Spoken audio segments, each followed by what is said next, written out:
যারা ভিডিও দেখছেন আমরা দেখাচ্ছি পিত্তথলিতে পাথর হলে আপনি কিভাবে বুঝবেন। যারা ভিডিওটা দেখছেন আপনার যদি পেটের কোনো উপরে ভাগে ব্যথা করে তাহলে অবশ্যই আলোচনা করবেন, খালি পেটেও করবেন।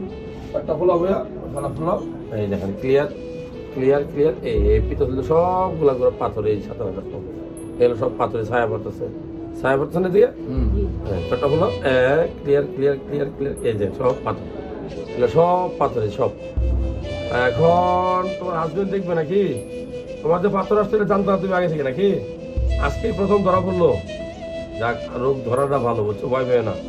যারা ভিডিও দেখছেন আমি যদি বলবো যে এরকম পিত্ততে পাথর হলে আপনারা কি করবেন, আমি বলবো যে এরকম পিত্ততে পাথর হলে সার্জারি ডাক্তার দেখায় অপারেশন করে ফেলবেন। কারণ এগুলো কোনো ওষুধই যাবে না, আপনার যত রকম ওষুধই দেন ওষুধে কোনো পিত্তথলির পাথর যায় না। হোমিওপ্যাথিক বলেন, এলোপ্যাথিক বলেন, আলটিমেটলি অপারেশন করতে হবে।